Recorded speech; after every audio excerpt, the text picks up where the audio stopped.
You know how fast you were going? What? How fast you were going?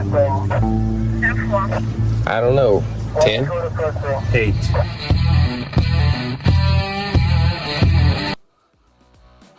Be advised, this is an explicit podcast.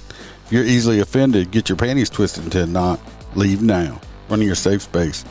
Get your little cloth for your tears. All the opinions expressed on this podcast are those of the host and his guest and do not reflect the opinions of any local or government agency.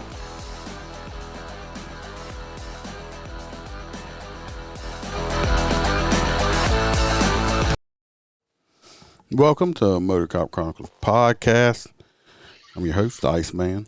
We do have a guest, part 2 on that. This is the housekeeping out the way. Go like and subscribe. If Facebook, YouTube, when we do live shows every Wednesday, hit the little bells. You'll know when we come on live. Come on, interact with us. If you're on audio, if you're on Apple, 5-star, write a review, shout it out when I get it. Spotify, you can't write one, but you can leave a 5-star. Go check out the merch at the Etsy store, Motorcop Chronicles Podcast at Etsy. Got some new t-shirts available. And the guest here, we actually had a conversation not long ago. I'm working on doing a requested t-shirt for him. If it comes out good, they'll be for sale also. So let's get the rest of it out the way and welcome back Motorcop4Life from up in Missouri. And we're going to talk some funny stuff this time. Last time we got a little serious, so we're going to try to keep it on the light side. How you doing, buddy? Doing good. How are you? Oh, I'm making it. Got a little overheated yesterday, as we talked about before we started recording, doing yard work. My old ass thinks I'm still young. Well, the last time we talked, it was snowing up here, so now it's 90 degrees, so I feel the overheating part of you. I probably would rather y'all's humidity, because our humidity is like crazy. You recently did a what was that ride y'all just did? Basically across the state. The Run for the Wall escort for it used to be for Vietnam veterans, but they're kind of getting older, so now it's just pretty much any veteran rides in it. It starts there's 3 routes: the northern, the central, and the southern. And the central route comes through Missouri, Kansas City through St. Louis. They start in Ontario, California. I have no idea where in the hell that's at, but it's out in California. And they end up at Washington, D.C. And there's 2 states in the entire country that escort that entire ride across their state from state line to state line. New Mexico is one and Missouri is the other. So it's like a group of motorcycles y'all are escorting, or? Yep. So when we picked them up at the Kansas-Missouri state line in downtown Kansas City, there was, I think I counted 150 or 152. We go out east of the metro, about 60 miles or so. We jump out at a little town called Concordia, and it's really cool. They basically shut the whole town down for this group to come in. They have American flags, but every 10 foot on center down the off-ramp, all the way down Main Street to the city park. There's lunch provided for all the riders, all the motors, pulled pork, ham, sandwiches, coleslaw, the work, beans. And then everybody, I swear to God, everybody in that town bakes cookies for 2 weeks leading up to this, because everybody gets a package of like 3 cookies with a handmade thank you note for their service and thank you vets and all this. And then we pack back up, jump back on the interstate, and take it all the way to Columbia, which is at mile marker 133. And then the West Side motors have the option to continue to St. Louis for the rest of the ride, or we turn around and come back, and the St. Louis motors are staged there at Columbia, and then they take them the rest of the way across. I remember you saying it was several hundred miles you did that day. Oh, yeah. I like an idiot, I worked traffic that morning before the escort and ended up arresting somebody. So that was a dumb idea on my part, but that's just normal for me. And then by the time I was on patrol, I had to do the nonsense with the arrest, then go to the briefing, and then do the ride, and then come back. I think I had about 350 miles that day. I seen you talking about you arresting somebody. I saw a meme the other day where I forget who put it out, or I shot him out. It was funny though. It says when you're a motor cop and you arrest somebody, where do you put them? And it's on the bottom of it says jump in the basket. Yeah, jump on the basket on the front or jump on the back and hold me and hug me. Yeah. I had some idiot one time actually, say, well, when you arrest somebody, what do you do? How you get them to jail? So did you see that bar on the back? Because I ride a Road King, so they got them crash bar. Well, around the saddlebags, it's an ad on now, or it was, and I don't know if they started. But anyway, we put them back on there to protect the saddlebag. I said, you see that bar right there? I said, I handcuff you that and just hope you can run. You better learn to run, kid. You shouldn't have screwed up and got arrested. I said the last person I got arrested, the time I got to jail, I had was a hand left. So, Yeah. Run, Forrest. Yeah, run, Forrest, run. Yeah. I mean, what a stupid question. I mean, what do you think I do? I call a guy in a car is what I do. Yeah. That's what I do. Yeah, we're not going to dive off serious again, but like up here in Missouri, most of the crap I stop people for and arrest them for, that's a ticket and release type deal. Here's your summons. We'll see you in court and bye. I don't think I've arrested. Now I've been involved with some arrests, and I've pulled some people over that had like active warrants. And I think I said this on other podcasts. A lot of times a road guy will come get them and go do the booking paperwork on them because I'm like, you can have it. So it's just a stat for them. It shows arrest that that they made an arrest. So because I don't know how y'all are, we don't. I know some departments have these. I don't even know what they call them. Them logs while you're working that you got to put down what you're doing all day long, and it's log. A daily log. Yeah, we got those. See, we don't have that. I've never worked. I worked for 2 sheriff's offices. That's it. In almost 30 years, and neither sheriff's office I've worked for has that. I've seen some city PDs have it, but I've never had that. I go to work, I catch my calls, I go basically, unless I get called to do something, I'm basically out there doing basically what I want to, and but I don't have to write it down and turn it in. So, some days are lazy days, and some days are not lazy days. It depends. But, at the end of the year, when it comes, we do have yearly evaluations. So at the end of the year, when you get evaluated, don't think they don't go back in that CAD system, which is computer-aided dispatching for any civilians that don't know. They go back in that CAD system and start pulling your stats, which shows how many reports you've written for the year, how many tickets you've written for the year, how many patrols. It shows everything that you've done for the entire year. And if they go in there and it's like, well, the Iceman, he didn't make no arrest. He wrote 4 tickets and wrote 10 crashes. Basically, that means I'm a lazy fuck and shouldn't be working, because he's killing it, knocking it out of the park. Give him a raise. He is MVP of the department. No, that guy will get called in. And it's like, hey, buddy, what the hell are you doing out there? Because you sure in the hell ain't writing no reports, so you're not catching calls. You're not writing no tickets. I mean, what are you doing? So, if you're a traffic and you're not writing hundreds of tickets a year, like 1,000 minimum in a year, you probably need to reevaluate your traffic assignment.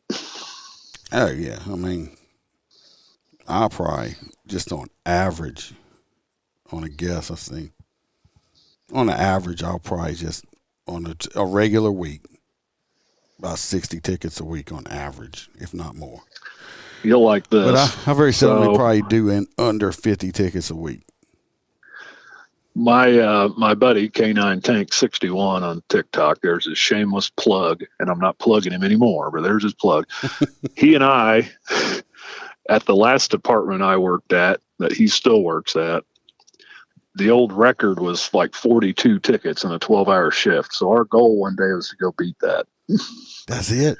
And come on. And after 12 hours, he and I had 61 tickets out, and that was riding 2-man in a Tahoe. Okay, I'm like, because I think I texted you not too long ago or something. I think like I had 12 tickets in an hour a couple months ago. I did just in 1 hour I did 12. That's healthy. That's healthy. I have a very good honey hole. Let's put it that way. Hey, honey holes are the best. The only problem is you got to keep everybody else out of your honey hole or the honey dries up. Well, this is on an interstate system that's so it's constantly got new people on it. But it's like I could just. Well, are you writing electronic tickets or still handwriting them? I have the option of both. 98% of the time it's electronic tickets. But Yeah, I do have the option for the old handwritten if I have. If my computer dies or it's raining or snowing, I'll take the paper book out so I don't crash my tablet. Yeah, well, we have the gizmos, which is basically about a little bit bigger than an iPhone. Yeah. You know, I love it. Like I said, I had Captain the other day actually called me. I don't know if they're looking at getting some more or whatever. And Captain called me. You know, I was like, "What?" He's like, "What's up?" I said, "I don't know. You tell me." Because usually when you call me, you're wanting me to go do something that I really don't want to fucking do. So what do you want? Yeah, or I'm in trouble. No, I gotta say that. I gotta say that. I don't know. Now, back in the day, when I first came to this department, I was extremely gun shy because I used to get called in and get in trouble for all kind of stupid shit. Some shit, you know, it was just stupid. I shouldn't even got in trouble for it. But that's here nor that's in the past. But since I've been in this department, I was gun shy. I'm not gonna lie. First time I got called one time, and it was a major. He's since retired. I'm gonna try to get him on. He just retired recently. You know, I don't know if he was listening. He used to listen, and I guess if he does listen, he'll know who I'm talking about. But he called me up. He's like, "Hey, what you doing?" I was like, "Nothing. Why?" Now I hadn't been on this department a long time, and he said, "Look, he said, if you're not doing that," he said, "run up to the courthouse here, and he said, go in the sheriff and the ADA is in his office, and go see him." I'm like, "Do I kind of This sounds like a setup. I kind of paused, and I was like, okay. And I looked at him. I said, should I call my attorney first or what? And he's like, the major's like, what? I'm like, my attorney. Do I need to get an attorney? He said, for what? I said, I don't know what you're calling me in there for. I mean, it's the sheriff and it was like the top ADA, like the guy, the number 2 guy. And I'm like, yeah, like the guy. Yeah, I'm like, the only other person that hired him at the time was the district attorney. I'm like, do I need an attorney? Because I'm thinking, I don't even know what the hell I've done. And he's like, no, they want to talk to you about the ticket program. I was like, you cannot call me and tell me to come have a meeting with the sheriff and the ADA without explaining yourself to me. I'm old. I'm older. I'm old for a cop nowadays, especially. Are you trying to kill me? Give me a fucking heart attack. Yeah, my blood pressure's over 250 right now. What are we doing? It's like, I gotta stop. I think you just gave me diabetes. it's like, but I went there, but no, the captain, I like him. He's a good guy, but when he calls me, usually he's like, hey buddy, can you go take care of this for me, or can you go take care of that, or you can take care of this? And it's usually something I really don't want to take care of, like go and help at the courthouse or go help out over at the hospital or something like that. Stuff I despise. I mean, I don't like going to the courthouse, but I despise having to help out at the hospital. I don't like going to the hospitals, period. I don't work details there either. And I'm just, so when he called, I'm like, what? Because usually when you call me, it's something I don't want to do. So you're about to ruin my day. No, buddy, so he started asking me all about the gizmo stuff, on the difference in how long it takes me to handwrite a ticket than how long it takes me to do a gizmo ticket. I said, well, if I handwrite a ticket, and I'll be honest, I have a horrible, atrocious handwriting. The ladies that do the tickets actually have my cell phone number, because they'll text me a picture when I was handwriting them and say, what lady? Yeah, what does that say? Yeah. Or what's that number? So I have to translate. So I try to be neat. So if I do that, if I'm trying to be neat with it and take my time a little bit, it usually takes me, 5 to 6 minutes to write a ticket. So from beginning to stop, when I say stop, with me making contact to them actually getting the citation and leaving, would it be anywhere between, 5 to 8 minutes usually? Now, with the gizmo, from most of the majority of tickets, from beginning to stop, point of contact to them driving off, leaving with a citation, it's like anywhere from 2 minutes to 2.5 minutes. So wow, that's pretty nice. Yeah. So now, see, like I can me, spit them out. I have a tablet, which is beneficial because I've got a camera on it that I can so I can automatically upload pictures into reports and stuff for crashes and stuff. And my like our crash software is on the tablet. So, I mean, I can work the crash and never I do it all right there on the tablet, right there on scene.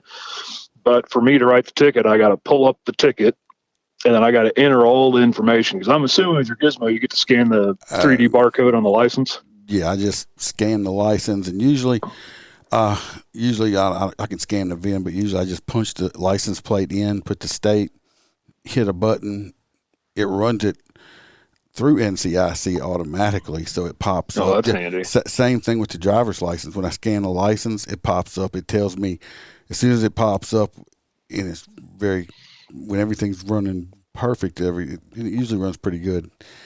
When I run your license, it tells me if it shows a little green bar, your license is perfectly fine.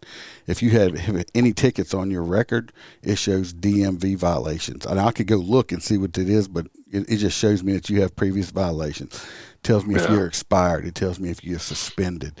It don't tell me if you have warrants, but same thing with the license plate. When I punch it in and run it, it'll come back, tell me if your license plate's expired or whatever. So yeah, I'm just punching in, and like I said, when I punch in the license plate, it runs it. I'll put in the violation, the speed, my put down. I use the laser and where I'm at, my location. I go hit another button. They sign it with their finger right there. The little printer separately, but it's very small. I print it out right there. It's one of them heat printers, so I don't need ink. Yep, that's what ours are. The laser or heat, whatever. It's a Zebra. Yeah, and it prints it out right. I mean, it prints it out. It looks like a big long like Walgreens receipt, but yeah, it's super fast, and it does. It also has a thing I can take pictures with it. I can record video with it and add it to the ticket. Because a lot of times when I get the Mexicans that have all you think is they got is like one of these Mexican license or just a Mexican DL or their passport. I will take a picture of that, and it automatically attaches to the ticket also. See, like mine, since it's on a tablet, we don't have any of that fancy shit. So I have to hand enter your name, your address, your date of birth, your height, your weight, your driver's license number, and all that bullshit. I got to hand enter in your vehicle, make, model, year, color, plate, expiration. So, I mean, for me, I can, from putting the kickstand down, contacting the driver, coming back, writing the ticket, going back, handing them the paper ticket.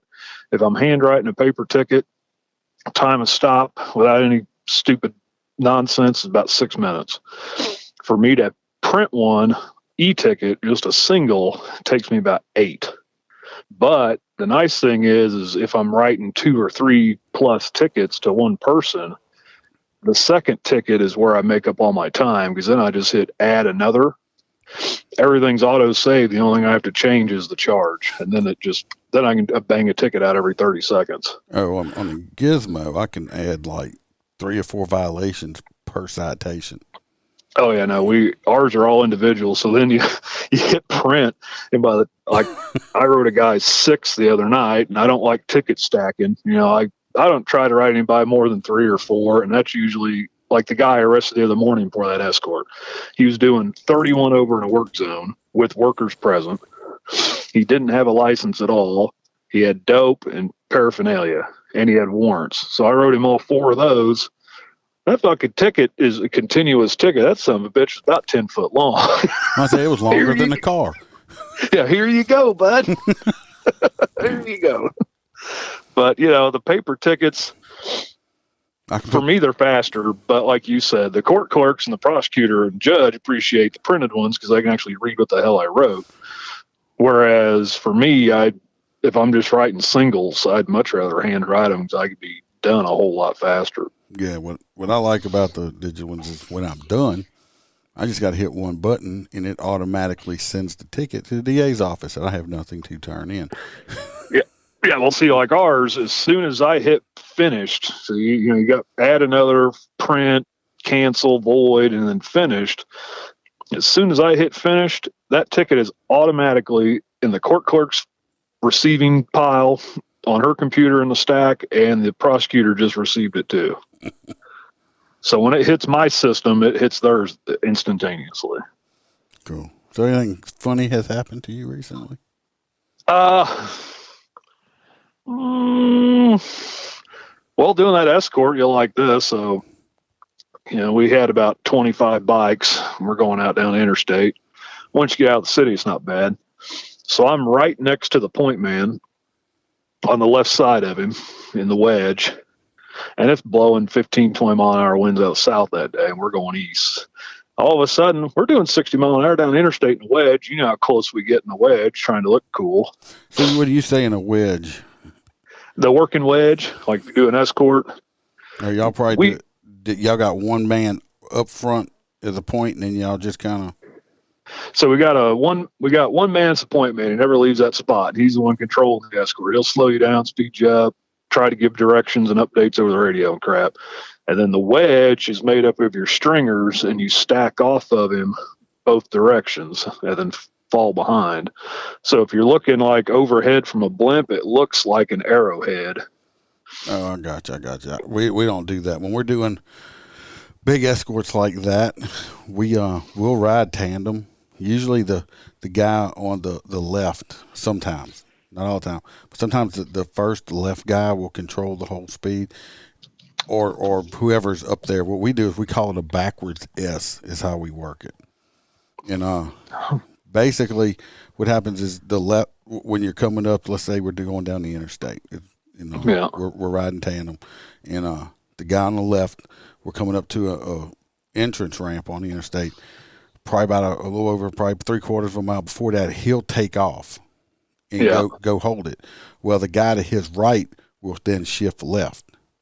Now, okay. I see what you're doing. So then everybody slides up and over. Well, the guy behind the two behind him, let's say you're running 10 bikes or whatever, the two guys behind him, the left guy will then move over to the other guy's right side in the front. The guy that was to his right will move left, and it goes all the way back to the end. It does that. God, that sounds like a lot of movement. It's really not, but we all around here train doing the same thing, and it's actually they integrated training that in school, motor school. This, so it looks really cool. It looks really cool. It's working right too. On if you see it on the helicopter, it looks awesome. But it works because we all use the same thing. So like you say, you got your whole area trained on that. Our whole metro area is trained on the working wedge. Okay. Like, if you came into town and said, hey, we're going to run this escort and I'm going to be in charge of it, you'd have 50 stacked up, wrecked up fucking police bikes because nobody around here would know what in the fuck you're talking about. It's working wedge. And so, the point man, he knows the route. He's ridden the route. He's supposed to ride the route the day before or the day of. But usually you try to get the point man that knows the area. It's usually in their jurisdiction. They're the point man, but we'll switch out like when we go into different, like let's say we're going through different jurisdictions, and whatever parish we're going into, if they have motors out with us, we'll let them take the lead. Oh no, that never happens here. And then as we go into the different jurisdiction, so we'll do that. But what I wanted to ask you, like, when we're running a funeral escort, we'll have one point guy out front, and he'll ride close to the center line. He's getting people's attention. We wave at people and try to make everybody pull over, not just out of respect, but out of safety because you got motors coming left. The next guy, if you have enough, the next guy behind him will be riding just a little bit left of the center line, and the guy behind him will be riding in the opposite oncoming lane. So it's kind of making like a slant, pushing everything over to the shoulder, and we'll do that. Now, whenever you're holding an intersection, and we came up with this because somebody almost got killed. Whenever you're holding an intersection, we all train like this: is you hold your right hand up, your throttle hand up. As motors are going by, they'll torque their siren at you, let you know it comes. You hold your right hand up until all the motors are by, so that way they know that you're not going to move on them because your right hand's up. Huh. Because we've had accidents and stuff before, so we that's integrated to the area. Everybody will do the same thing. They'll put that right hand up, letting them know that you have this intersection and you're not going nowhere. And plus, you so the way we do it. So you're in the wedge. and the point man will throw up one finger, point forward, which means get the fuck out of here, go do stringer stuff. Which finger? And so the stringer is a guy that's out ahead. No, which finger? Oh, well, sometimes it's the middle finger if they're talking to me. Yeah, if they're talking to me, it's usually the middle one. Everybody else gets the index finger. I don't know why I'm special, but so you go out, and I don't know what it is, but this is apparently the hardest thing for everybody in the metro. Not everybody, but certain members of the motor community up here. He'll send them out, and then they just take off doing 80 mile an hour. And now he can't fucking see how many stringers he's got out there or where they're at. You're supposed to go out, get, like you said, a half a mile out ahead, and then just hold the same speed of the escort. And then when a hazard or whatever, an intersection or whatever occurs, and you take it, and he's supposed to be continuing sending out stringers. Then the next and guy, then if you see a stringer coming up that he sent out, then you move up another half a mile. It's kind of like we do. We just call that a scout bike or a point bike. But then when so I take like an off ramp or an on ramp or whatever, and I've got it shut down. We're supposed to, guys get lazy, and then shit happens. It happened the other day, but you're supposed to get off the bike and face what you're stopping, and then they see you're off the bike, and you should be out of the way, and then you're not released until the tail cars come up and honk you away. So the tail cars will come up, and usually on like that one we had the other day, we had one in each lane. And then, they get within about a quarter mile of you, and they'll honk their air horn about 3 times, honk, honk, honk. And then you jump back on the bike and haul ass out of there and wide open back to the front. And then when you get back up to the front, there's still a wedge. You just take the side that is shorter. If they're even, you just hang out in the middle till another bike comes up, and you guys split to each side. Yeah. If one side is shorter than the other on the wedge, and you go to the shorter side, so it's even. And that's how we've always trained. Now, 6 or 7 years ago, they tried this. I don't remember what they called it, but basically it was like a point stringer. And he would be riding with no emergency lights on, just his 4-way flashers. And he'd have a traffic vest on. And he was out like 2 miles ahead of the actual package. And as the stringer would come up to him. He'd tell him, what the next intersection to take is or what direction you were going. And that caused more confusion and chaos than anything. They ended up finally scrapping that idea. Yeah. Usually when we have big escorts like that, we'll have a meeting. We'll have a meeting before it happens and go over the entire route, what's expected, what's not expected, and all this stuff like that. Yeah, that's what we do. We have a briefing, but then it's like we have an escort coming up, not this coming weekend, but the weekend after, and there'll be anywhere between 350 and 500 motorcycles in this ride. I hate escorting. Excuse me, toe draggers. If you're a toe dragger, don't get offended. That's what we call you. But you drag your toe when you're riding a bike. I hate escorting them because every time I've done it, they've always had accidents. Yeah, but there'll be 35 or 40 police bikes doing this escort, but there won't be more than 5 or 6 from any agency. So it's all these different agencies. So, we got to do something. So there's always a pre-ride meeting, but those meetings never ever cover half of what you're going to encounter. Y'all don't have you're dealing with the motor in public at the end of the day, so nothing's planned or going to according to a plan. But y'all don't have multi-agency frequencies that everybody can go to? Yeah, we've got reach comms in the metro area that everybody has, and then like the other day we were on a statewide interop, so we could go basically. Everybody had that frequency in the state that was involved in the escort, and they could listen to us leaving Kansas City all the way to St. Louis. Yeah, and then what we did is we got serious again. Sorry, folks, this is just what happens when you get 2 motor guys talking about shit. Sometimes it's whenever you leave the intersection, when you're the back guy, we'll key up a lot of time. Say motor left, so all them other motorcycles know that you're coming up. And this other guy holding the intersection will know that there's a motorcycle getting ready to be coming up by him at a high rate of speed. So we'll also do that. Now, a lot of a lot of departments around here anyway, especially in the last 2 or 3 years, they've changed their policies, and if they're running with their lights on, they have to have their siren on, so you can hear them coming because they'll all be running with sirens. We usually don't run our sirens when we're going left. So, I mean, that's kind of nice if you're out in the country in the rolling hills, but, out on the interstate where it's pretty flat, I really don't need to hear 20 guys' bikes with their siren blaring going past me. Yeah, you'd be freaking deaf by the time you get to work. Yeah. I'm like, whatever, it's your policy. I understand if something happens and you don't have your siren on by Missouri law, you're technically not an emergency vehicle, so I get it. But at the same time, it's kind of obnoxious. So anyway, I was up there next to the point man. We're going to this store. I'm up there next to the point man. The wind gust comes. He smacks into my bike. So now I've got my handlebars steered right, and we're still going left. And the whole wedge is trying to keep left and not pile everybody up. And now this is Motorcop shit here. He looks over his shoulder, big old Cheshire cat grin, and just peels back to the right. Like, God, no big deal. Yeah. Crashed into each other. Except if you get locked up. Yeah, no. Had that happen before. Had it happen. I was going to say, didn't you have that happen? Yes, had it happen. We ended up broke that clutch handle off, but I mean, we got separated because them levers got locked up, and it's like, okay, I don't care. Like I said, I think I said on there, I don't care how good you are.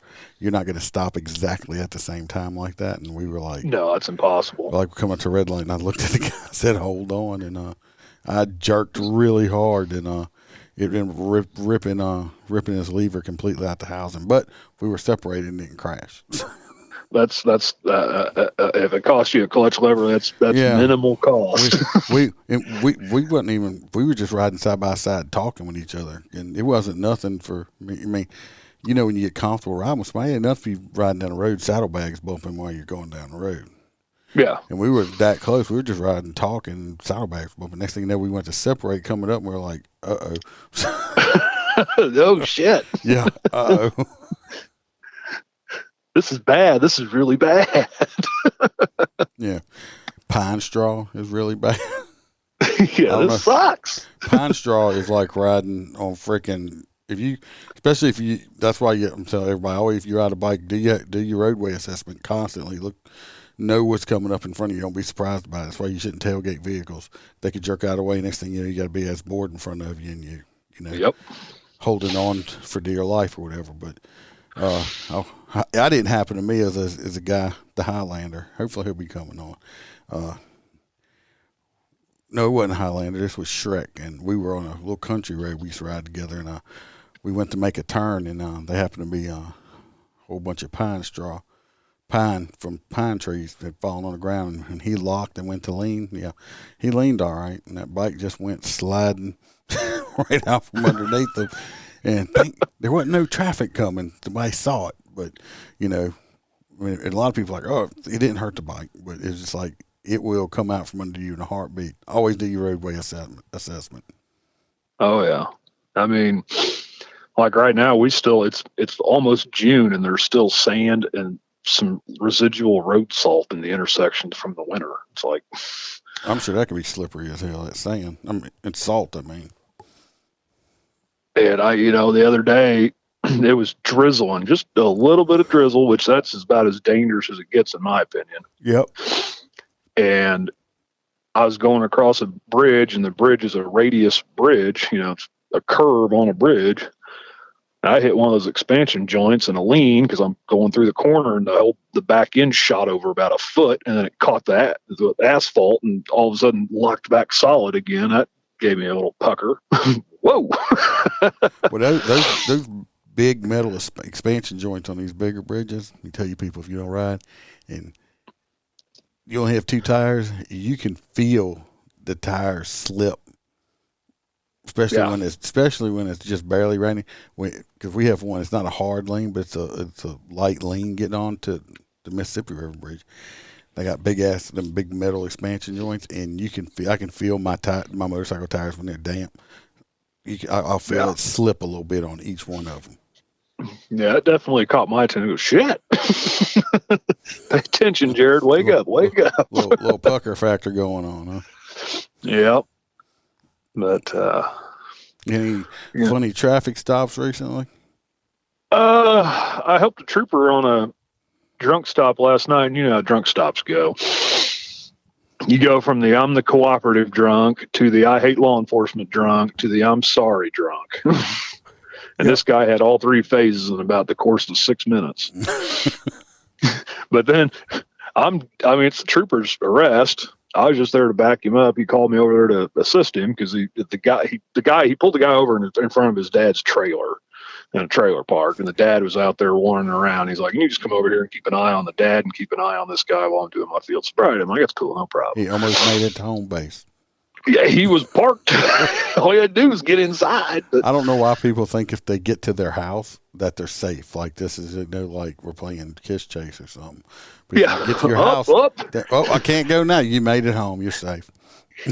Oh, damn. He's in his driveway. Better luck next time. It's like that video where the guy walks up to the cop car and he hands him the reverse Uno card and the cop turns around and walks off. Yeah, it don't work. Yeah. But, he'd been, it was a young trooper, and it's nothing against the trooper. He's doing his job. He's just being, very thorough in the search and the pat down. He's already arrested the guy. And I'm just there. It's dark. I'm holding lights so the trooper can see. And he is just berating this trooper and talking to me, "Oh, he's just a new guy. He doesn't know what he's doing." I'm like, "Yeah, he's just doing his job, guy. Just calm down. He'll be on the road here in a minute. It ain't a big deal." And he's been cool to me the whole time. Trooper's like, "Hey, thanks, man. I'll text you later, or, I'll swing back by, whatever. No problem. All right, see you." I go to walk towards my bike, get back on my bike. Guy goes, "Hey, make sure you crash on the way out of here, asshole." I'm like, "What? Where'd that come from? I've been nice to you this whole time." But I'll tell your mom, hey. That's what I yelled back at him. Yeah. I'll tell Mama hi for you. Funny traffic stops. I had one a couple weeks ago, and you ever pulled over a cross-dresser? No, not that I know of. If I did, they looked like a girl. I didn't know. Yeah, so I pull over this. It looks like a bigger, voluptuous black girl. She's crying because she's doing like 90 and a 55. I stop her, him, whatever. Stop her for speed, and she's crying. I'm thinking she's crying because she knows she's getting hammered here. And hey, man, see your license. Not a big deal. It's just a speeding ticket. I'm not going to take you in. Blah, blah, blah. She needs your license and your insurance. Hands me the insurance. Hands me a driver's license. It's a guy on the driver's license. Like Mario. It's not like could be like a Lloyd, could be a gal or a girl. Or a Lawrence could be Lawrence or a female. No, it's like Mario. Like, what? Whose license is this, bro? Oh, that's mine. Oh, that's me. Okay. And I'm like, okay, turn and face me. And I'm looking at the ID, looking at her, him. And I'm like, okay, I do drag. Okay. That explains a lot, actually. Okay. No problem. Go back, write the ticket, and here you go. Like, it was funny at the time, but it wasn't anything completely out of left field. But I'm like, who the fuck is Mario? Why do you have this person's license? We had I don't know if I said this story before or not, but I'm going to say it again anyway. We had a guy we worked with one time working the school bus crash. Gets there, and a school bus driver was there. And he was like, damn, she looked good. She's an attractive woman. How you doing, girl? Yeah. Till he got the driver's license. And he found out Felicia was Frank. And he was like, oh. It's like, yeah, you're just... Because everybody else was just sitting around kind of laughing as he kind of like wasn't like flirting, but you could tell, that thought she was good. He was good looking. Yeah. It's like you're just flirting. I told this story on my TikTok, but it's a funny story. I stopped a car back when I was a police chief. I'd stopped this lady like 3 or 4 times on the bike in the same area doing the same dumb shit. She just had a lead foot and didn't care. And apparently she had deep pockets. And I pull her over for about the 4th or 5th time. As soon as I get off the bike, she's just yelling and screaming because she knows who I am. I know who she is. And she's just yelling and screaming that, I'm a no good son of a bitch and, cocksucker. My family's a bunch of dirt bags and I'm a dirt bag. And get her ID, get her insurance, go back to the bike, write out the ticket, go back. You can't be writing me all these tickets. I said, I'm going to write you as many tickets till you figure out you need to slow down, And so I'm a no good son of a bitch. I give her the ticket. She rips it up, throws it in the floorboard. Fuck me. Fuck the department. Fuck the world. Whatever. Okay, lady. Well, try to be safe. Have a better day. I'm going to leave. I'm not going to sit here. I'm leaving. I don't need this. I was still on that Kawasaki KZ1000, so I throw the ticket book in the saddlebag, jump back on the bike, start it up, and go to take off. Well, I got to do a 180-degree turnaround to go back. It's just a 2-lane state highway. It's not divided. I'm scraping the boards on the old Kawasaki, turn around, and right in the middle of the road, the son of a bitch just dies. Boom! There I am, head banged off the ground, legs in the air, bike sliding off side of the road. She was laughing so hard, she made sure to get out of her car to laugh and point and, make a scene. And I'm trying to collect my thoughts, get that bike stood back up and out of the road before I get run over. And yeah, she just thought that was hilarious. I meant to do that. I was just trying to put you in a better mood, lady. Yeah, I meant to do that. I was just trying to lighten the mood here, lady. The first thing out of her mouth was, "That's karma." Oh, okay. Yeah, whatever. About 3 months later, I met her again. Karma again. Surprise. I put this one out. I told a few people this one, but I had a rookie with me. Well, he was a rookie to my department. And was that uncomfortable with him sitting behind you on the bike? I mean, he held your waist to your shoulder. He was on shadow. He was in a cruiser. I was on the bike. If he stopped a car or went on a call, I would go there and just kind of observe. Just make sure you have him sitting on the tank facing you. No, he had to ride in front. He wasn't riding behind.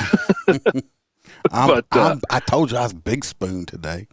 Yeah, I'm the big spoon. You're the cuddly. I'm the cuddler. But got this car stopped kind of on the top of a little crest of a hill. It's not a real big hill, just a little mole hill. And he pulls up to check on me, and I'm like, I'm good. I'm getting ready to cut him loose. But the guy asked me about his window tint, and I got a window tint meter here, so he just asked, so I'm just going to check it for him. So I've never seen one of those work. I've never even know they had them. Like, yep. We have them here. I said, I don't use them a whole lot, but, we do have them. I have one. I just use it when people piss me off.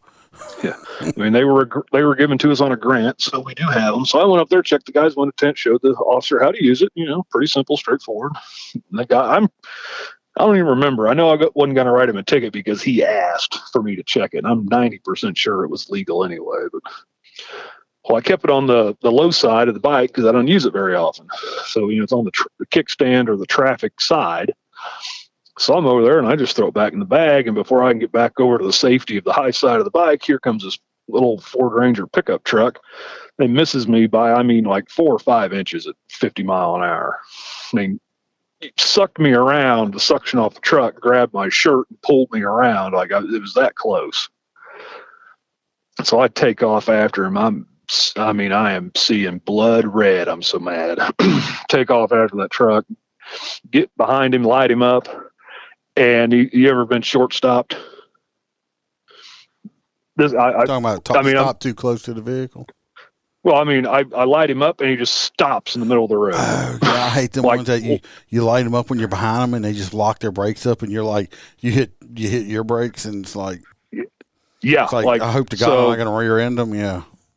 Thank God there wasn't an oncoming car because I closing so fast on him, and as soon as I hit the lights, he just slammed on the brakes. I had to go around him, or I'd have been in the back of the truck. So I had to zoom around past him, I'm pointing over to the curb as I go past him, get stopped, get turned around, pull back in behind him. Of course, now I have no advantage at all. But I'm really mad now. Like, he thought I was mad before. Now I'm really mad. I jump off the bike. I haven't called the stop out. I haven't done nothing. I go straight to the driver's door, which I always go to the passenger side, but I was so mad. I went straight to the driver's door, and he's covered in marijuana in his shirt. Snozberries smell like snozberries. Now I'm just completely over the moon, pissed off. And I yank him out of the car, or the Ranger, take him to the back, throw him in cuffs, set him on the ground. By this time, the officer's pulling up in the car. I go around, yank his girlfriend out of the passenger side, flip her around, cuff her, set her on the ground, go back to my bike, get on the radio. We're at a different location. I've got 2 detained, getting search the car for dope, or up here we call it J8. The other officer will be running the parties for wants and warrants and crap like that.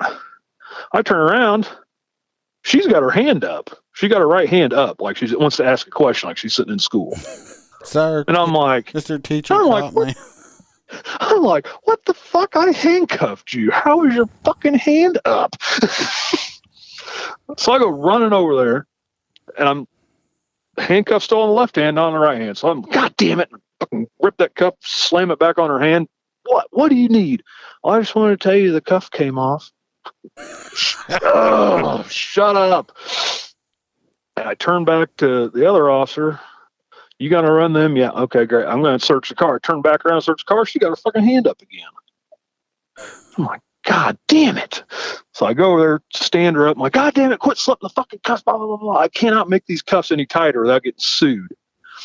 So I go to cuff her again, and that's when I realize she doesn't have a thumb on her right hand. So she can just pull her goddamn wrist right out. Like, God damn it. Son of a bitch. So I ended up handcuffing her good hand to her fucking belt and her jeans, and just don't do anything stupid with this other hand. Well, you know she wasn't going to run off and hitchhike with that hand. Yeah, 'cause she ain't got a thumb to throw. But it ended up, the whole deal was he was driving down the road 50 miles an hour trying to roll a joint, came over the hill, saw us, freaked out, and dropped the joint. And instead of just driving on by and giving me a little bit of room, he looked down to try to recover the joint from between his legs and about hit me. Dumbass. So, I mean, he got a few tickets out of the deal, and I got a lesson in humility to, keep your anger in check and look at your surroundings and make sure people have thumbs. Like, what the fuck? Yeah, she's missing a thumb.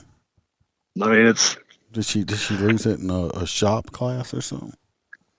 I don't know what the deal was. I didn't ask. I was not in the mood to ask. Not at all. I was not in any mood to talk to her, him, anybody. Oh, I'm sure they were good, upstanding citizens that contributed to society. Have you ever pulled over like a donut truck or ice cream truck or anything like that? No, never pulled over. I try to avoid the donut trucks. As a rookie, I pulled over the Krispy Kreme donut truck one night. No, y'all can keep Krispy Kreme's nasty. Hey, they're good when they're hot. They're not worth a damn when they're cold. But they're good for about 10 minutes. That's what my wife says. I'm like a Krispy Kreme donut. I'm only good for about 10 minutes. Yeah. I pulled over the ice cream truck one time, but that's because I wanted a bomb pop. Son of a bitch drove past me like 6 times running his route up on the highway. I kept waving at him, and he'd just drive on by. I'm like, God damn it, it's 95 degrees out here. I want a fucking bomb pop. And he wouldn't stop, so I just pulled him over. What'd I do? Well, you didn't stop. Been waving at you for 30 minutes. God damn. This was probably freaking it's well over 10 years ago. I had a stepson. We tried to catch the ice cream truck, and he went by the house. I'm like, it was off. I was like, well, fuck. I said, come on, boy. We jumped in my unit, and I pulled the ice cream truck over. He's like, what did I do? I said, nothing, but I need one of them cotton candy flavored popsicles. And what do you want? Exactly. God damn it, I'm hot out here. Like, you passed our house, damn it, trying to buy ice cream, I have to pull you over. Yeah. You know what, though? After that time, every time that ice cream truck was up in the neighborhood, he knew if I was sitting out there, he knew just to stop. It's like, oh, you need a bomb pop? Yes, I do. Here you go. Here's the money. Yeah, pulled over the ice cream man before, but it wasn't to give him a ticket. It was So the ice man pulled over the ice cream man. Yeah. That's exactly how it was. But I can't. That's the only place I could find them. I love cotton candy flavored stuff and everything else. Like right now, you ever eat them cotton candy flavored grapes? No. Oh my God, dude! If you find them at the store up there, they're more expensive than regular grapes. If anybody's listening, y'all think I'm crazy. I'm not crazy. It says cotton candy on the grapes. I've never even heard of it, but now I'm going to be looking for it. They taste like cotton candy, and that is no joke. And so what I do to them is I'll take them all off the stem and freeze them in the freezer. Yeah. And eat them like that. Really? Yes, but they taste just like. Well, last time a couple weekends ago we were out at Sam's and the wife's like, oh look, they got cotton candy grapes. She grabs 2 whole containers and put in there. And like we want like $20 worth of grapes. You hear me? Because they only come out. They're not year round. They're seasonal. And when you see them, you got to get them because people will buy them up because they taste like cotton candy, but it's fruit. It's not like them apples, them grapples or whatever. I've never found they taste like a fucking apple to me. Yeah. But these cotton candy grapes, I'm telling you, anybody listening out there, if you get a chance, that's the ticket. That is the shit. It is cotton candy flavored grapes. I don't know how they do it. I don't know if they got unicorns pissing on them when they're growing or what they're doing, but it works. I don't know how they do it. They're delicious. Well, I could do without the unicorn piss, but the cotton candy sounds good. I'm just saying, I don't know how they make the grapes taste like cotton candy. I don't know what kind of magical device they're using, but it tastes like cotton candy. I'm definitely going to have to check that out. You got to check it out. I know they got to have them up there in them old Yankee State somewhere. I would think. Well, yeah, they're going to pay. Like I said, they're not outrageously higher than regular grapes, but they do cost some more, but they are well worth it.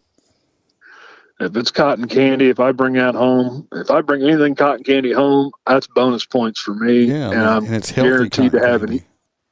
Because my spouse is all about cotton candy, anything. Cotton candy milk, cotton candy itself, cotton candy flavored anything, and it's done. That deal is sealed. Well, I think it's Faygo, the cheap soft drink people. Yeah. They make a cotton candy flavored soft drink. Yeah, and I'm not really a soft drink drinker. I'm the only soft drink drinker in the house. Well, I'm just saying, I'm not a big carbonated drinker either. But that stuff right there tastes just like cotton candy. You take that. Do y'all have Bluebell ice cream up there? Oh yeah, it's made up here. Okay. Well, you get the cotton candy flavored Faygo or the clear cream soda Faygo. Yeah. With the vanilla bean ice cream and make a float out of it. Huh. Oh yeah, it's. Your wife would love you more than she loves you now. Well, that's not saying much. She'd love you. She'd love you a long time. Oh, that's most great news. That's such good news. So yes. So if anybody out there get a chance, of course, to me, Bluebell Vanilla Bean is the bomb of all bomb ice cream. So my wife says I'm boring because it's vanilla, but it's not vanilla. It's vanilla bean with little black. Yeah, it's got bean in it. Yes, it's got black beans in it. So it's delicious. I pulled over a guy the other day, and this dude, I don't know if he's married or not. I would assume not, or have any kids or anything, unless they were adopted. If you looked up like a strange nerd guy in the dictionary, it would be him. he's like, he was the nicest guy. One of the nicest people I probably met in a long time on a traffic stop. His older model car was spotless, even on the inside.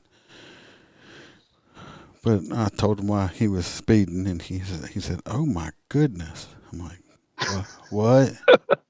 And I'm like, "Yes, sir." He's like, "I did not notice my speed arm was up there." What? I said, "What?" He said, "Yes, my speed arm." He was talking about his mile per hour gauge. I guess the little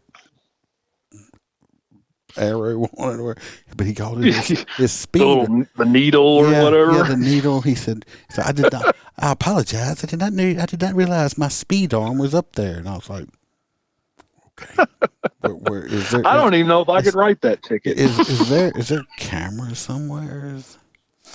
Then I come back and he's like, I sincerely apologize for this this infraction. And I said, well, just sign it with your finger right there. If you want to pay it and look at option number 3 on it, you can call and talk to him. It's up to the DA's office. Possibly keep it off your record, blah, blah, blah, blah. Went through my spiel, and he's like, again, sir, it was nice meeting you, and again, I apologize. I will watch my speed from now on. This is the first ticket I have ever been issued in 52 years. I'm like, okay. I walked back to my car. I'm like, I actually kind of felt bad for writing this dude a ticket. I mean, this dude made make Pee Wee Herman look tough. So, I pulled over an 80-year-old woman one night. I was afraid if I raised my voice, she'd just like fall to a pile of dust. Like she was that old. Like, she should be in the Smithsonian. She was so old, and I didn't know what I stopped. It was the middle of the night, and I walk up to her. Realize it's some old biddy. So I'm like, okay, kind of relaxed a little bit. You never know, but relaxed a little bit. And hey, ma'am, I stopped you because you were doing 82 and a 45. No, I wasn't. Okay. Yeah, well, I love those. It took me like 3 miles to catch up to you. So you were the only car on the road. I shot you with a laser. It took me 3 miles to catch up to you. You were doing that speed. Well, I demand to have an argument with you. Well, that's court, but you're going to have a court date. I can assure you of that. And she goes, well, I don't believe it. Oh, that's fine. You can come to court and we'll have a trial, but you will lose. It's done. And she proceeded to tell me that I was basically from Nazi Germany because I had my tall boots and breeches on. So I was automatically a German Nazi soldier because I'm pretty sure she was in World War II. And that I had no call stopping her. Like she turned into straight sovereign citizen on me. And, at this point, I was like, oh, now I got to know why you're driving so damn fast. Now I'm just curious. Why were you driving so fast? Not that it's any of your fucking business, young man, but my cat is at home and he needs fed. Okay. Old Sylvester the cat. Oh, all right. Here's your ticket. She goes, well, young man, I'm not paying it. That's fine. You don't have to. You'll see you in court. I'm not coming to court. She goes, I dare you to come arrest me on a warrant because you don't think that'll be on the news. 82-year-old woman arrested for traffic tickets. Like, damn, God, this lady knows all the angles. She busted out the age angle on you. Oh, fuck. I was like, God, I think I've met my match. Damn, talk about Granny was a beast, huh? I mean, totally out of left field caught me off guard. I'm like, wow, if I'd had 10 guesses of how she was going to act, I would never have guessed that. You just made me reminded me of a story I totally forgot about. So that's what's good about me talking to the Motorcop, because if you're a young rookie cop listening to this, do yourself a favor and get you notebooks and write your stories down, because if you do this for as long as I have, you're like, oh, I'll never forget that. You'll have certain stories you'll never forget, but you'll forget more than you remember. Write them down. Oh, yeah. So you can write a book or do a podcast, whatever, write them down. But you saying that, 10 years ago, we had a pursuit we got into on the interstate. Well, we didn't initiate it. My old supervisor did. And he had a pickup truck. And he had a vehicle he went to pull over. It passed him doing like 90. Passed him on the interstate. So he He's fully marked truck now.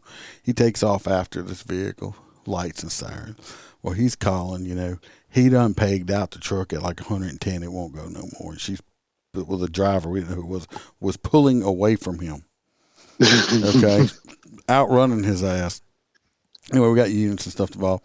Finally got her stopped like 8-9 miles up the road. Because the parish I worked in, we had 21 miles of interstate in it. And finally get this person shut down. And she's probably in her mid to late 70s. Oh, shit. And we're like, lady, we coming out, full on fucking felony stop, Yeah, shotguns, ARs, get out of the car. This old lady gets out the car, and we're like, the fuck? So we get Granny out, and it's like you don't want to handcuff somebody's grandma. Yeah. And so and this was over a decade ago, so it wasn't even like as bad as it would be nowadays, obviously. But we're like, what the hell are you doing? I'm late for my hair appointment. Now I'm gonna miss it because of y'all. Damn. We're like you were doing like 120 on the interstate. I told you I was running late for my hair appointment. Damn. Well, needless to say, she got several tickets. She was not arrested, of course, but her vehicle was towed. Oh shit. And then it was like one of them old Grand Marquis too. And then I think there's a form here in the state of Louisiana. Once the police can fill it out and request that your driver's license be put up for evaluation. We got those too. That was done. I'm pretty sure hers was probably revoked. Yeah, but she was over 120 because she was late to get her hair did. And I was like, wow. Damn, that hairdresser must not have any vacancies in her schedule on the hairdresser. Well, damn. I think she had just got a new shipment of Aquanet in the super hole. Yeah, it's super sticky when you first get it. Yeah, it's way more flammable at the time. So it's like, God damn. Yeah, but that reminded me of that old lady. Please tell me she was sporting the beehive.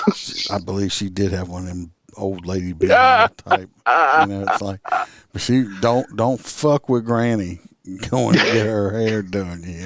Well, this is a funny story about my grandma. It has nothing to do with Motorcop or nothing. I mean, I was Motorcop when it happened, but my grandma was always independent, raised on a farm from the Depression era. She was just depressed because you were her grandson. Pretty much. But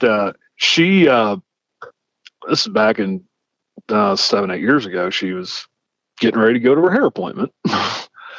And she fell in her bathroom. I mean, she was late 80s, but she fell in her bathroom, hit her head, didn't think anything of it, and then went to go get dressed and then fell down again, kind of on the bed, and she realized something probably wasn't right. And she lived in a retirement community. She lived independently in her own house, but it was in a community that had their own police, their own fire, their own EMS and paramedics and everything like that. And so she called the dispatch up and was like, hey, I fell down and bumped my head, but, then I kind of fainted. Can you come pick me up and just, take me to the clinic here and just have me checked out real quick? Okay, no problem. So they came, picked her up. They take her out to the clinic, and it's obvious, apparently, to the clinic people are like, you got a bleed on the brain. Like, you got to go to the hospital, like, right now before this gets out of control and you have a stroke or, something terrible. Like, you've really impacted your head and you've got internal bleeding on the brain. And so she's like, okay. So she's in the back of the ambulance, bebopping down to the hospital about 10 miles away to one of the better hospitals in the area. She asked the paramedic, I need my cell phone. She's like, who are you calling? We've already, our dispatchers, part of your, part of living here is they've already contacted your daughter, who's my mom. And she's notified the rest of your family. Everybody knows. She goes, I guarantee you she hasn't notified my hairdresser. I'm not going to be there today. Yeah, don't mess She's with got them. a bleed. She's got a bleed on the brain in the back of an ambulance. Calling her hairdresser. I'm not going to be there today. God damn, Grandma, what are you doing? Don't mess with them with the hair. I'm telling you, she took her hair appointments very seriously. So I can understand that old woman running from the cops doing 120. Like, I totally get it. Yeah, she just. But, I mean, what you gonna do? I mean, like I said, I'm not gonna arrest. yeah, like that was probably the last person you expected to do a felony car stop on. Oh God, it's Mother Teresa right there. I had Did one. y'all feel bad and lower your guns a little bit? Like shit. Well, I did a felony stop out on the interstate. In the past year and a half or so. Now I understand we got the whole thing. You know, if this is a rural area, if somebody is not comfortable there, turn your flashers on, slow down, let me know. Hey, I was like, okay, they're just going to go to the exit. Maybe 6-7 miles up the road, we're going to go to the exit. Yeah. Well, this person didn't do that. They continued on the speed that they were driving. So I'm about to start, I'm calling dispatch saying, look, this is plate. I don't know if they're trying to, they didn't take off, but they haven't slowed down. And, Yeah. But she pulls over at the exit, I'm in my unit, this part, I'm always in my unit out on this interstate. Safer for me. And I come out, gun out, giving orders, put your hands out the windows, and, all this stuff. Wow. I kind of circle around a little bit because when the hands come out, I'm like, okay, these hands look way older. These look like T-Rex hands. They're all dried up and extra skin. Like, what's going on here? I cut the pie. I started cutting the pie enough. Well, I finally see it. It's this older lady in there. Probably, she's in her late 60s. So I holster up. I'm like, lady, what are you doing? Well, I think you're supposed to slow down. And her son's a freaking state trooper. Oh boy. So I said, call your son. So he explained. He's like, Mama, I told you. I said, look, I just want you to know I did have my gun out because he's like, oh, well, I don't blame you. But yeah. Yeah. So here I am, we had that one woman that called 911 on us during a felony traffic stop. But the driver and stuff is the one we were after. But she was probably in her 50s. But she called 911. They were like, she's like, the cops are out here pointing guns at me. What should I do? The dispatcher's like, whatever they tell you to. Yeah. Don't make any sudden movements, stupid. Whatever they tell you to. Of course, she gets out and does the whole fake passed out thing. Because I don't know if people know that, when you really pass out, PSA people, when you really pass out, your knees lock. And you'll fall straight back or straight forward. Most of the time, it's straight back. You're going to crack your skull on the pavement. You don't fall to the side with your knee slightly bent, and your hand's going to catch you from the impact. When you really pass out, it's going to hurt. Okay, so because you're not catching yourself because your body's consciously you don't know you're falling down. No, you don't even know. I passed out one time. I was actually laughing. I forget what I played some practical joke on a wife or something, and I was laughing so hard. I've never passed out in my life, Tilly, but I was laughing so hard I passed out, and that must have been a funny joke. I started laughing so hard I freaking made myself pass out. Well, the next thing, you got to figure I'm 6 foot, and I think I'm 280. Back then I was probably about 260, 270. Well, I wake up, and next thing I know is I didn't realize I had even passed out or anything happened. All I knew is that I was on the floor and my leg was underneath me in this weird ass position that that I'm not flexible enough for my leg should not have been in this position. And it was extremely painful. And I'm hollering at her, "Get me up. What the hell? She tried to catch me, so I wouldn't hit my head on anything. And she just said, I just lowered you the best I could. My leg was like bent up underneath me somehow, which I'm not flexible. So I get up and she's like, you passed out. I'm like, no, I didn't. She's like, how you think you're on the floor? I said, I have no idea. So I'm like, but I mean, I was standing up. Next thing I knew, I was like on the floor in pain because my leg was underneath me the wrong way. It's the only time I've ever passed out. But I was like, if dying is anything like that, I'm not too much worried about it because I was there 1 minute and next minute, I mean, there was just nothing. It's like I didn't even realize it. So as long as it's not a painful one, I'm like, but it's like I went out. So yeah. Yeah. PSA people, if you're gonna fake it, do it right. Yeah, Go forward or backward. Yeah. Don't go to the side and catch yourself. No. Because if you do it next to me at a funeral, because I think I might have talked about this before too, but I don't know. Sometimes you got to get double story. But we parked in the wrong place, and they came out, and we happened to be in the middle of this funeral. You know, they had people with very large, fancy hats on at this funeral. You know, somebody was standing next to me, a very large woman, was hollering about her aunt that had passed away. Oh Lord, my auntie done died. Oh Lord. And I'm like, oh Jesus Christ. And next thing I know, she was like, she passes out, supposedly. Yep. Well, I happened to be standing next to her. Well, when she went to fake pass out, which way did she fall? Onto you. Well, she fell in my direction, and I seen it coming. I mean, I don't know, in defensive tactics and all that stuff, they said you always sidestep to get out the way of the train, right? Yeah. Well, I sidestepped. She hit the ground. Oh, God. And I looked. At a funeral, right? Oh, yeah, I sidestepped and out the way, and she hit the ground, and I looked at the people standing there. I said, y'all might want to pick her up. She fell. You might get some help for her. Yeah, y'all might want to pick her up. When the other guy looked at me, the supervisor looked at me and said, you just moved out. I was watching. You just stepped out the way and let that woman hit the ground. I said, I weighed about, I was in way better shape then. I was probably weighing about 260, 250. I was in the gym a whole lot more, younger days. I said, she probably had me by about 75 or 80 pounds, okay?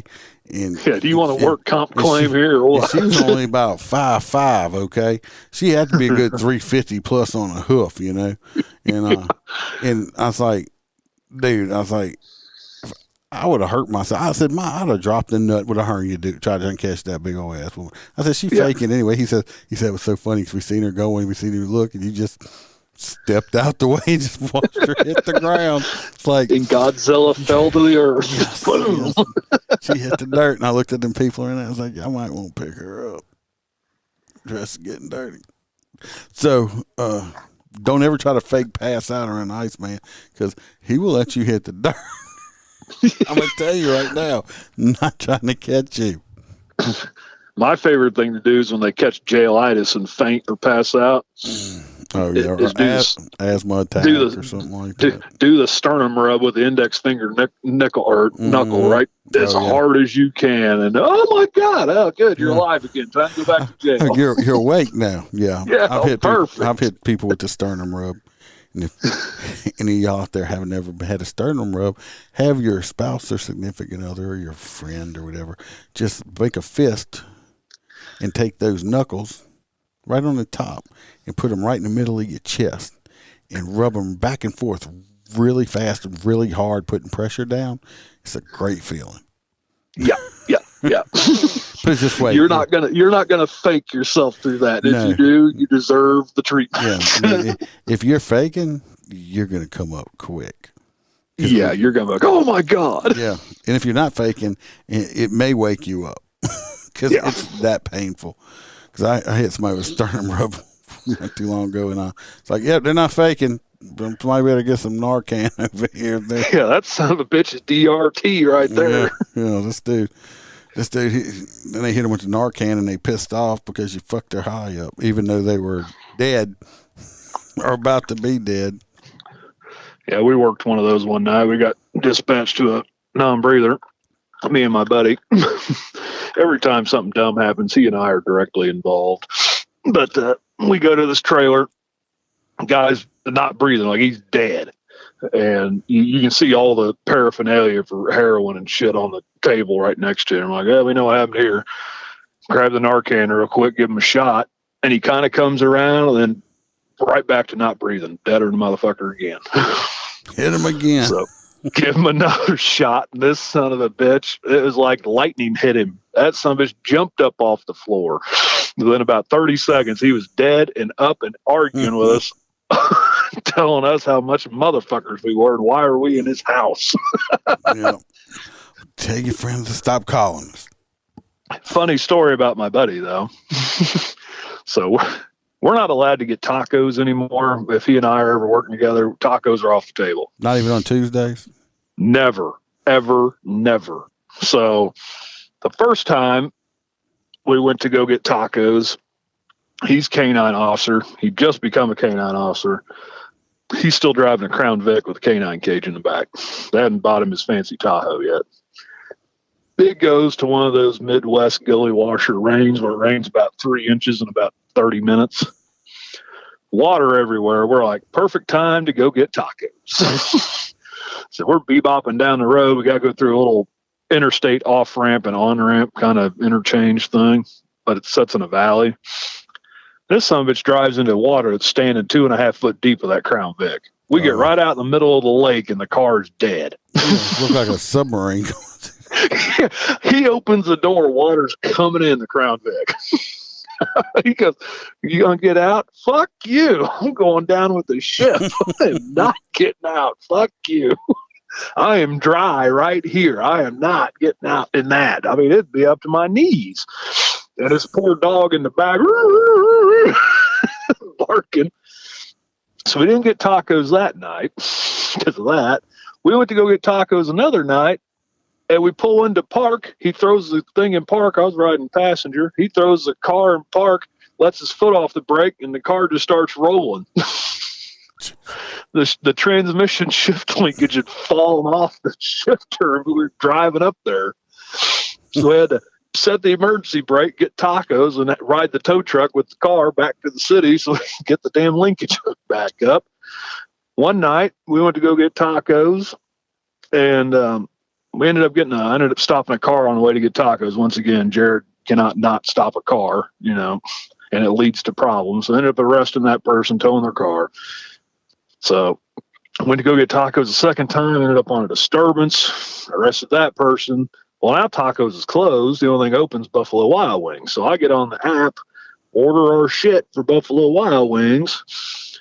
I'm in a unit driving up this road. The neighboring agency to the south of us gets in a pursuit coming northbound on the same road that I'm on, about 3 miles directly behind me. I'm like, well, son of a bitch. Pull over. I'm like, Buffalo Wild Wings closes in 30 minutes, and I've already paid for this on my phone. I really don't want to get involved in this pursuit, but I can't let a pursuit go by and not do anything. So I'm like, okay. So I'm not going to turn on my lights. I'm going to act like I'm broke down. Just kind of be in the middle of the road. I'm going to have my flashlight on. Just hope that they fall for it's a broke down vehicle. So here comes this car. They're kind of like your chase. They're only doing about 55 or 60. It's kind of like the OJ chase. They're not speeding up, trying to get away, but they ain't stopping. So I just jump out in the middle of the road, flashing my flashlight like I'm broke down. Hey, I need some help. They stop. Ha, surprise.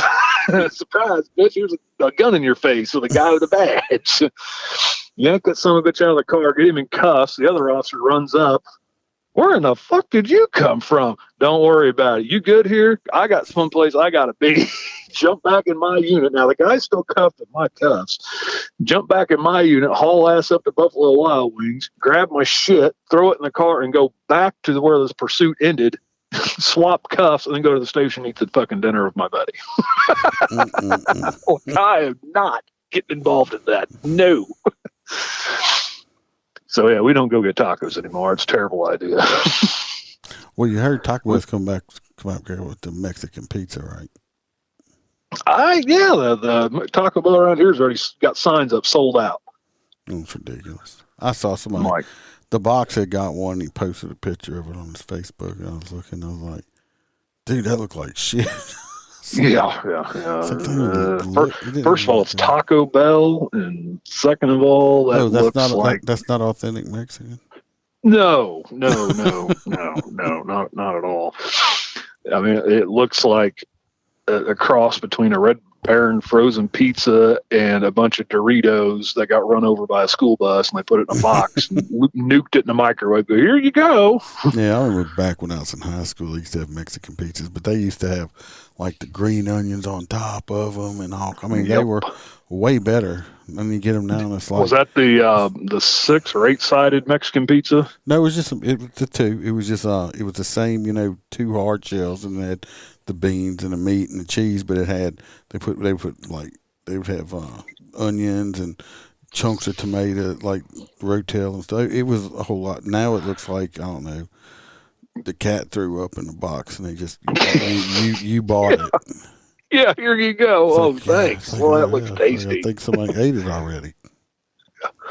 Yeah, I've got it. He used to be a motor trooper for the state here. Now he works on the riverboat for the highway patrol. Our highway patrol's in charge of the riverboats. So there's a whole division of the highway patrol. It's called gaming, and we have state police that have gaming. Yeah, so he transferred out of motors to go to gaming. But he is like like McDonald's comes out with that McRib. Oh, Holstera loves the McPossum. This son of a bitch holds like the record in Missouri for how many McRibs he could eat in one sitting. Like McDonald's bought him a custom shirt of like the Missouri McRib champion. Wow, that's crazy. Like, I wouldn't be wearing that in public. Well, Holstera will like I remember one time we were on the phone. He came home. He had like 4 or 5 of the McRibs, and his kids were like, "Oh, we got us." And he's like, "Go get your own shit. These are all for me."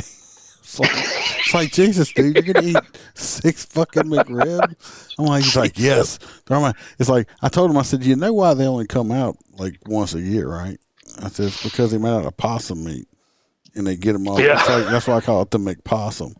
I actually had some civilian dude walked up on me. Me and somebody else was in a conversation. He said, "Oh, I love them McRibs." I said, "Dude, don't." He's like, "What?" I don't know who this was. I'd never seen him in my life.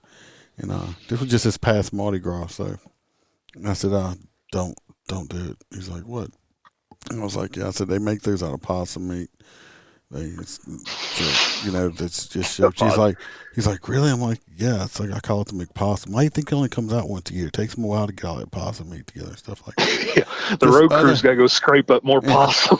This other guy that happened to be standing there, that I have no idea who he was or anything else, a civilian guy, said, he looked at the guy and said, "He's telling the truth. I wouldn't eat that shit." And the guy's like, this guy's like, "Fuck." He's like, "You're right. I ain't eating. That's just nasty," and stuff like that. And the dude walks off. And me and that other guy just kind of looked at each other and had a moment and went about our business. But yeah, we convinced this civilian guy that basically he was eating a McPossum, and like I said, this other guy, he just went right along with it. Don't know who he was. It was just great. Yeah, I'm gonna get sued by McDonald's. I don't know why the McRib is so popular. I had one once and could barely choke half of it down. I'm like, never again am I doing that. I think the last time I ate a McRib was probably around, I don't know, in the 80s. Were they out then, 80s or early 80s or something? I don't know. Like that?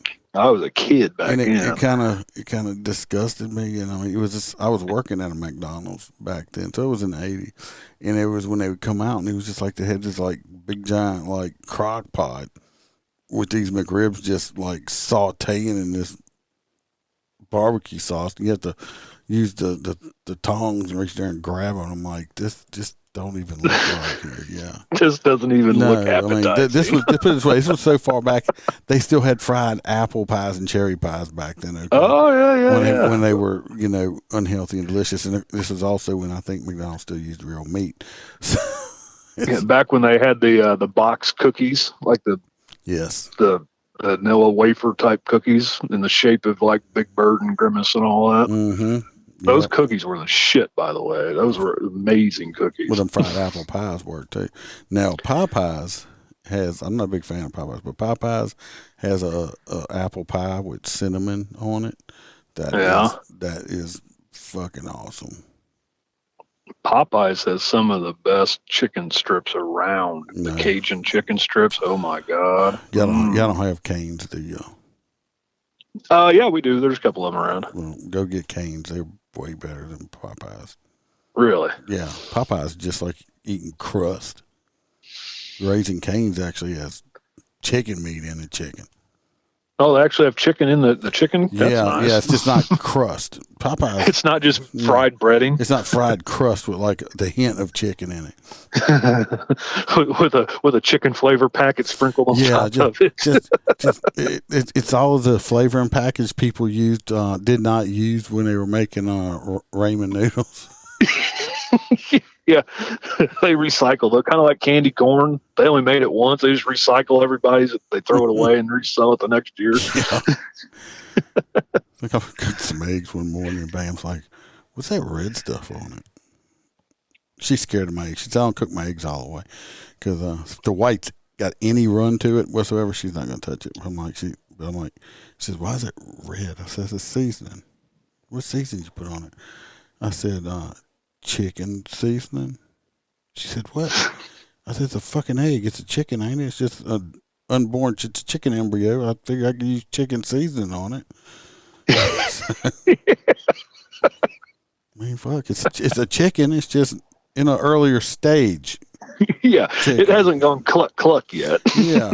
I mean, I don't know if you've ever like bought farm fresh eggs and crack one open and have blood in it because it was fertilized. Yeah, it's hard to eat around that blood. Yeah, my grandparents, the first 12, 13 years I was around, they still lived and farmed till they retired. So yeah, farm fresh eggs were a thing.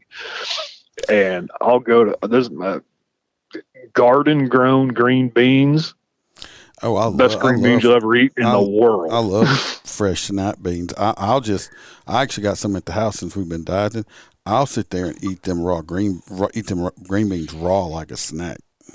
Yeah, they are so good. Yeah, I'll eat green beans raw like a snack. Sweet corn out of the garden, tomatoes right off the vine, and snap green beans. Not a tomato fan, but corn. I ate 2 ears of corn last night. So you don't like tomatoes. So let me guess, though. You love ketchup. No. Now, my mom used to call me a purist or whatever. If I fix myself up, like let's say we're cooking out at the house, barbecuing or grilling or whatever, and I make a hamburger for myself at the house, it's got bread, meat, and cheese on it.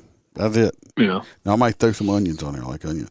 Now, back in the day, as a little kid, my parents would have to order me a plain hamburger. Now, let's say I did go to McDonald's, which is far and in between, and let's say I got a quarter pounder. The only thing, I'm not going to order a special. I will open it up and take the pickles off of it, but I'll eat the ketchup and stuff on it. But if I have French fries and don't have barbecue sauce, I don't use ketchup. I'm just, and for some reason, I can't eat like salsa and stuff like that. I can't eat a lot of tomato stuff because it gives me I guess it's the acid in the tomatoes or something. Oh, you got like acid reflux or something? No, I'll get ulcers on the inside of my lips, like on my gum. Oh. Yeah. Yeah. So like I could eat tomatoes on ice cream. Tomato is like a major food group. That's just. But if you nasty. dare put ketchup on anything that I'm going to eat, trash. I will not touch it. What? Think that what a tomato is? Yes, but that's I'll eat like hot sauce by the gallon, chips and sauce all day long. You put ketchup on my burger, that burger's going in the trash. I'm not touching it. That's just been contaminated with ketchup. People that'll eat Vienna sausages. They're like, oh, I love Vienna sausages. I'm like, well, you want some of this potted meat right here? Oh, I ain't eating that. I ain't eating that shit. Looks like dog food. I said, what the fuck do you think a Vienna sausage is? It's the same exact thing with Viagra. Yeah. It's just the sausage version of potted meat is all it is. It's the same shit. Yeah. I love potted meat. Yeah. My Yeah, dog- I'm just screwy enough that I'll eat tomatoes on anything, but don't you dare even think about bringing ketchup around me because it's nope, gone, get it out of here, it's trash. I got a friend of mine. We actually bought him one. I bought him one of them T-shirts one time. It says, "I put ketchup on my ketchup." we were at a Chinese place one time that had sushi also. He comes back and this dude like put ketchup on his sushi. I'm like, dude, what the fuck are you doing? This dude put ketchup on fucking everything. I said, you can't. He put ketchup on like as I said, fucking lo mein there. I'm like, stop. I can't even eat. You just put ketchup on fucking a crunchy roll. What kind of fuck? That's gross. Yeah, what kind of serial killer are you anyway? God, it's like what the fuck? I mean, do you put ketchup in your coffee instead of creamer or something? I mean, but he puts ketchup on everything. It's like, God, stop doing this, so nasty. But yeah, he put ketchup on his sushi. Who does that? Well, Yeah, that guy and I would not get along at all. Yeah, he put ketchup on his ketchup. Oof. We actually had and I'm not making fun of this person, Miss PC Warriors out there or whatever. This guy, he's special needs. Okay, he's retarded. Let's just say he was retarded. Yeah. Wasn't Down syndrome. I don't know what kind of retardation he had, but he was actually related to one of our other motor people. Well, he came up to us at a funeral one time. We were all sitting around waiting on a funeral, and he said they had just got back. I don't remember for some restaurant or something like that. And he's like, I need sess up. We're like, what? And he's like, I need sess up. We're like, so we actually, I was standing up. I turned around and walked away because I didn't want to. Because it was hilarious the way he was saying it and stuff, and I didn't want to laugh. I didn't want to see this guy that was slow or whatever see me laughing at him because it was hilarious. But that's actually what we nicknamed him after that. His nickname was actually Sess Up, because we would see him here and there. We're like, "What's up, Sess Up?" But yeah, that's what he loved his Sess Up on everything also. But it's like Sess Up, yeah, it's like. It's like I can't laugh in this dude's face. I mean, he can't help it. But sometimes people with special needs will do very, very funny things to make you. Oh, they're hilarious, and they don't even know they're being hilarious. We wasn't being mean to them. It's just we couldn't help it. Yeah. I mean, what's so genuine about it being hilarious is they are not trying to be hilarious. They don't know they're being hilarious. It's hilarious. It's pure comedy. And I don't mean that in a negative way. Like, they just say and pronounce things in a way, like you said, just like, oh my God, I got to walk over here now. Oh yeah. I got to go over here before I look like a fucking dick, but I got to go over here and do something. While we're saying it, I did probably one of the biggest dick moves I have done in a long, long time last week. Uh-oh. Yeah. So I'm doing 68 and 60. Yeah. I'm in the left lane. Cars are starting to stack up behind me, but I'm going 8 over the speed limit, which is to me plenty fast enough, and Yeah. But obviously it wasn't fast enough for this one individual who decided he passed me. It's like, hold on. That happens. I'm like, hold on, motherfucker. I'm going 8 over. And I know for a fact we just passed sign half mile back. So there's no excuse. 2 signs actually. But he passed me. So I pulled him over. Walked up. So how you doing? Oh, I'm all right. I said, why would you pass me?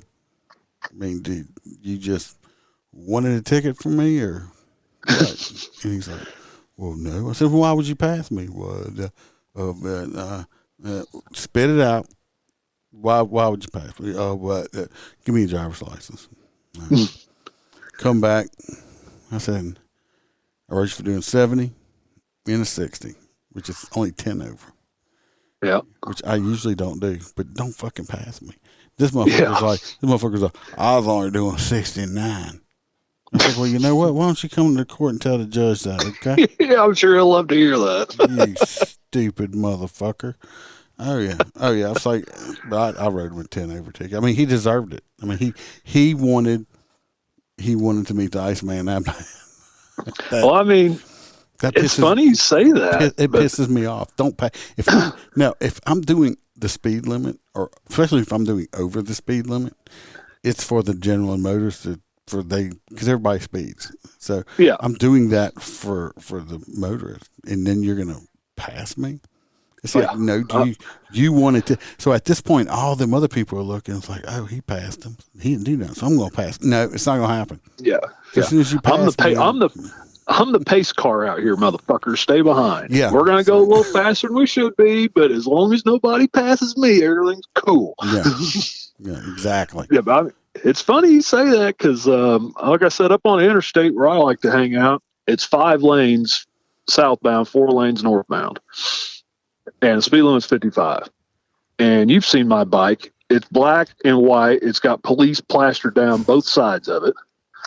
And there's a guy with a white half-shell helmet and a blue uniform shirt with patches and a radio mic cord going up over his back. It looks like a cop. It smells like a cop. God damn it, that's a fucking cop on a motorcycle. And people will go by me at 70, 75 mile an hour, and I'm right there in plain view in fucking traffic. It blows by me like I'm not even there. Then I pull them over and I go, why'd you stop me? Well, stupid. You blew my doors on. Like, what's you don't pay attention to what's around you? Oh, why I stopped you? Because I wanted the paint back from my motorcycle that you sucked off. Can I have that back, please? I pulled a lady over. Now, it was dark, but I mean, you can still tell it's a cop bike. I don't know how your bikes are set up, but my bikes have the little blue marker lights on the back. Yeah, ours does. Around the license plate. Yeah. Yeah. The only bikes on the road that have those, FYI people, the only bikes on the road that have blue identification lights on the back that aren't emergency flashing lights are police bikes. And reflective number stickers too. And reflective numbers and a 3-digit, like mine has 536 on the plate. Like, that's a police bike. This son of a bitch passes me on an on-ramp. So they were behind me at the light. We're going down the ramp. They pass me. And as soon as they get past me, I can smell fucking dope. Well, okay. You want to, first of all, you're speeding, and they're pulling away from me on the interstate. So I catch back up to them. I'm same lane in them on my radar. I pull them over. Why'd you stop me? Well, first of all, you're speeding. Second of all, there's dope in the car. No, there's not. Really, I can smell it. I've been smelling it ever since you passed me. I can see the smoke coming out of the window when I was behind you. There's no dope in the car. Fine. Play it your way. Guess what? They got arrested and their shit got towed because there was dope in the car and they were speeding. Yeah. It's like, come on, stupid. If you didn't want to get stopped and arrested, don't pass me. I'm here in a uniform right here. All you have to do is stay behind me. I wouldn't have smelled your weed and you wouldn't have got stopped for the speed. Or you're going to pass me. Yeah. And I look at you. I'm like, all right, speed down. I look and say, oh, look, that plate's been expired for a year now. I stopped a guy last night for 81 and his plates expired 2 years ago. I'm like, what's up with your plates? Oh, I just haven't had time to get to the DMV. God damn, you are a busy son of a bitch. 2 years you ain't got to the DMV. Or when you pull over, I was actually on my way to go do that. Yeah. Really? On a Sunday morning? Really? Today, at this exact time was the day that you decided yeah. I've pulled, like in Missouri, to register your vehicle, you have to have copy of your insurance. You have to have your paid property tax receipt for the year or 2 years prior. If your vehicle is over 200,000 miles or over 10 years old, you have to have a vehicle safety inspection and the form to get your shit renewed. And people say that shit all the time. Oh, I'm on my way to the DMV right now. Really? Let me see that paid tax receipt. Well, I ain't got it. Well, then you ain't going to the DMV because you got to have that. All right, we're Where's your inspection form? Well, I ain't got one. You ain't going to the DMV. Liar. Here's your ticket. Yeah, people come up with the stupidest shit like we ain't never heard it before. Now, I did pull a lady over, and she's like, I just came from the DMV, and I didn't have all my shit. Yeah, okay. She's like, here's my the card they gave me that said I can skip the line when I get back. I'm like, oh, okay, you're right. You did get kicked out of the DMV. Get on with your go on and get your shit, get back up there. Told the truth. I'm like, so I ain't writing you the ticket because of that. Get on out of here. I pulled over this guy the other day doing like 82 and a 60. He was of an Asian descent. Not sure which, if it was. I'm thinking he was Vietnamese, but I mean, he could have been. I don't know. He was of Asian descent. Pretty sure he works in the fish market somewhere. So he's the one that makes the sushi that your buddy puts ketchup on. No, he wasn't making the sushi. I think he was cleaning it so it becomes sushi when I say a fish market. Gotcha. Because he smelled like a really bad whorehouse when it's like God, I don't know, he probably couldn't smell himself or whatever, but when he rolled that window down, it was so bad. I'd rather it was so bad. It was like, you know what, sir, roll the window back up. It was bad. It was bad. I mean, answer me this. I think me and Holt stared at me before. I cannot recall, it might have happened, but I cannot recall in my 27 years of doing this, of ever pulling over and having a rude Asian person. At all. I don't know if I've had ever a couple. One. I've had a couple, but that's a very niche age group. They're all males, and they're between 18 and 25, and they've got the shopping cart spoilers. Oh, that's the Americanized ones. And they're little wannabe rice rocket race cars, little rattle trap, and the little mouse traps with the pissed off bumblebee exhaust pipe and the shopping cart spoiler. And if they're Asian between 18 and 25 and a male, you're gonna get nothing but fucking attitude from them. Maybe I don't know. Anybody else, you're right. I've always had super nice ones. They don't, they're like, what?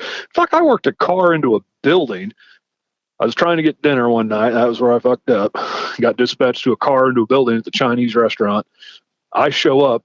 Sure as shit, there is a station wagon in the restaurant, like in the building still. I go in, and not 8 feet away from the hood of that fucking car with steam coming out of the radiator is the owner and his wife sitting down at a table eating their fucking dinner. And there's a car 8 foot away from them steaming, and fucking buildings full of smoke and dust, and they're just eating their dinner. Not even excited. Jesus. Did you guys just install this drive-through or what? Oh, just speak English?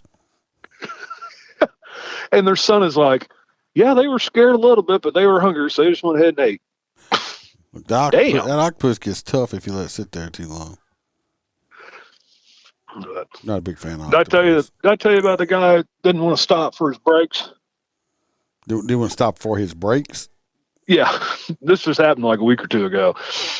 It's, 9, 10 o'clock at night. Like I said, I primarily work nights, but I'm sitting at a 3-way intersection. I got the red light. Eastbound and westbound traffic have the green light. I pull up. I'm sitting at the red light. I can hear this truck coming because he's got big tires on his truck. I can hear it coming. The light turns yellow for him, so I know, he's got to be ready to stop, and I'm getting ready to go through the intersection because I'm going to make a left turn. He's coming from my left. Well, the tires aren't slowing down. So now I can see him coming. The light turns red. I have a green light. Normally I would be going at this point. This son of a bitch comes through there at 45 miles an hour and never even touched the brakes. Never brake lights ever even came on that truck. And I've had the green light for like 2 seconds. So I pull him behind, pull him over. Go, yo, bro, what are you doing? What do you mean? You didn't even attempt to stop back there at that light. Like I watched, and your brake lights never even came on. Well, I just figured I didn't want to put that much wear and tear and pressure on my brakes to stop for that light. Okay, bud. Just saving my brake pads there. Yeah, saving your brakes. I get it. I totally get it. Thanks for saying that into my camera. I'm going to add a little ticket note here that you didn't want to upset your brake pads, and you can the money you saved on those brake pads, you can pay for this ticket. Damn. What are you doing? Well, people come up with the best. They got them, they got them YouTube lawyers out there, so telling people what to do and not to do. Y'all go ahead and listen to the YouTube lawyers. Just like everybody, I love pulling people over that's got radar detectors. Oh yeah, especially when I hit them with the laser. Yeah. But I'm like, Exactly. did it go off? So yeah, it went off. I said, that's exactly when I hit you. Too late. Exactly. It's just letting you know you're about to get pulled over. That's all. Yeah. It's just a warning device saying, hey, motherfucker, you're about to get a ticket.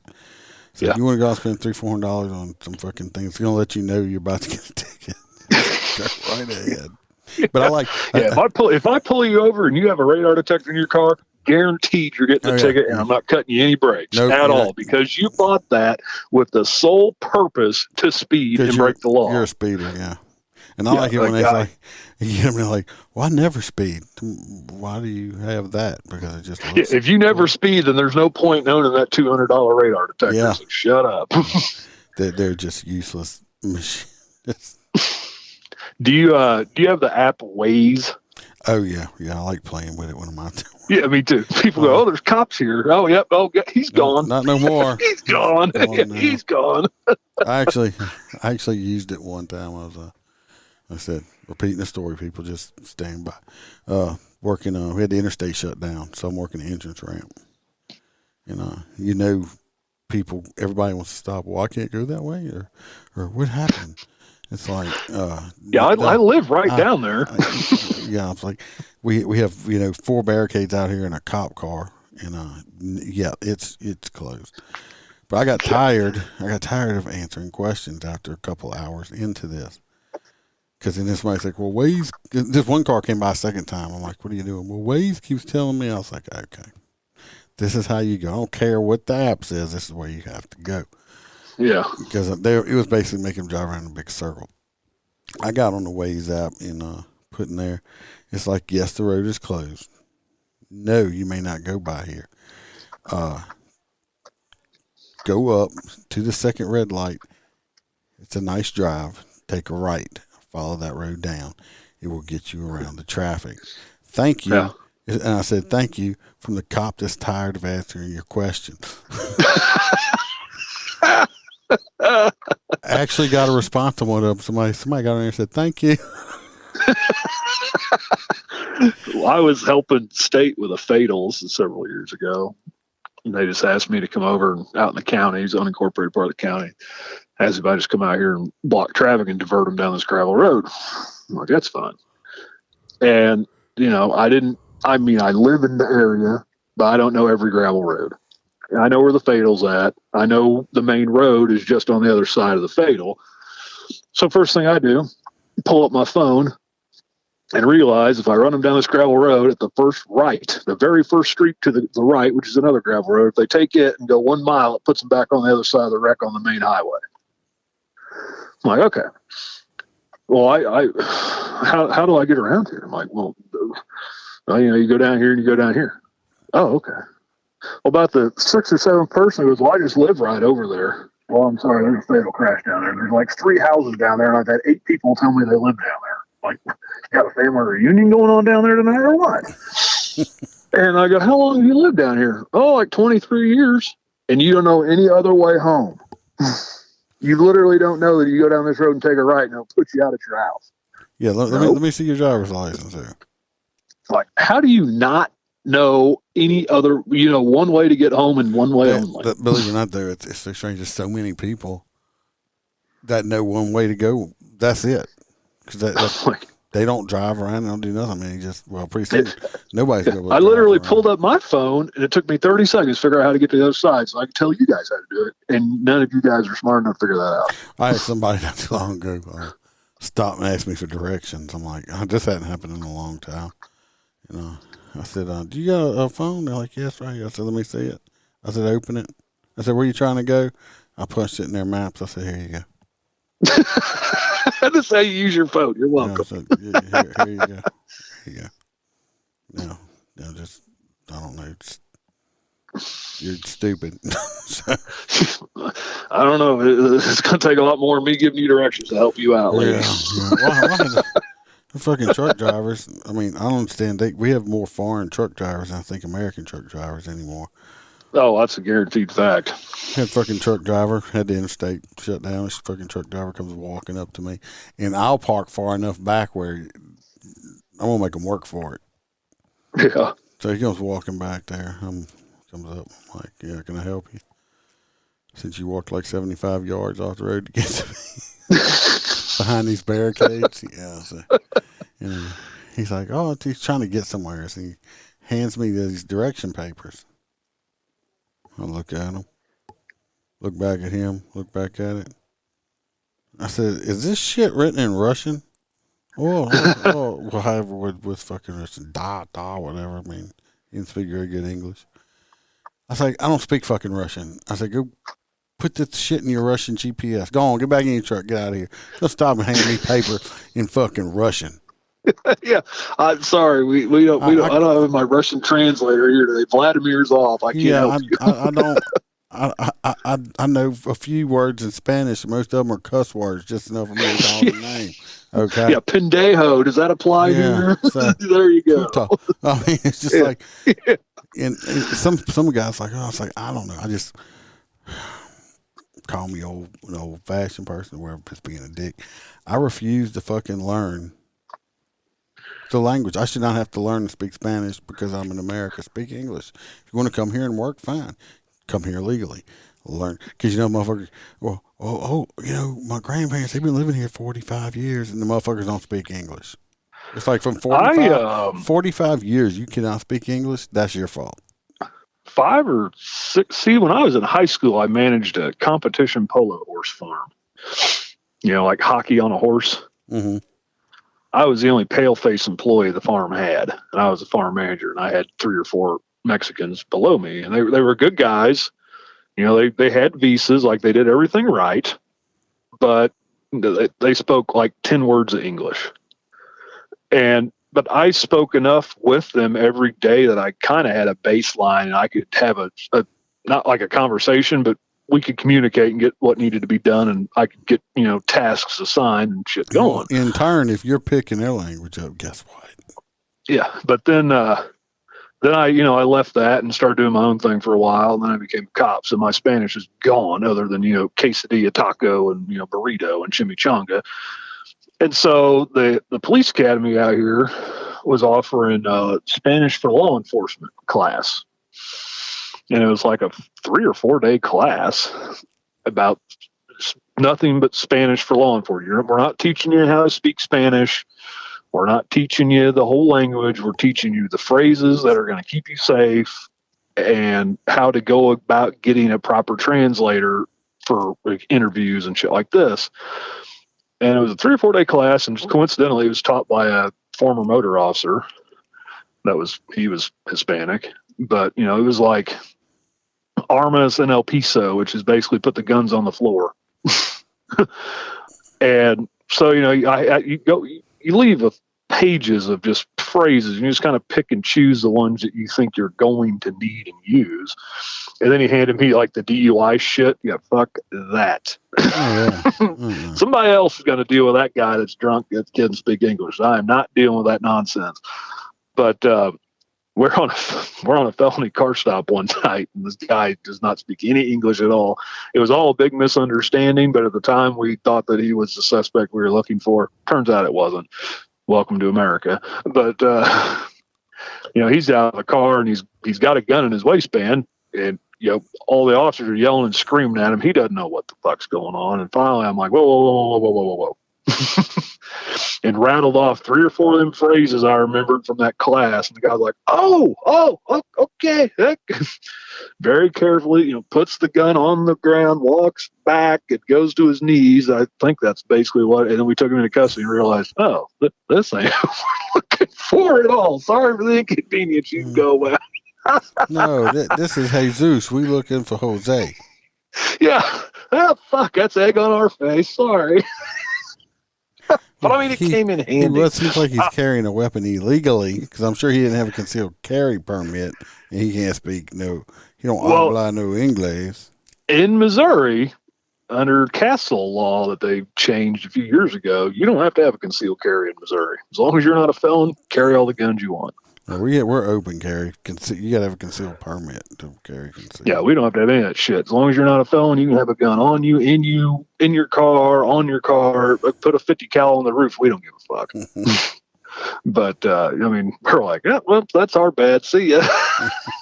Hope you didn't piss your pants. Have a good night. Is that a chalupa? Or are you just happy to hear? See ya. Or smell us.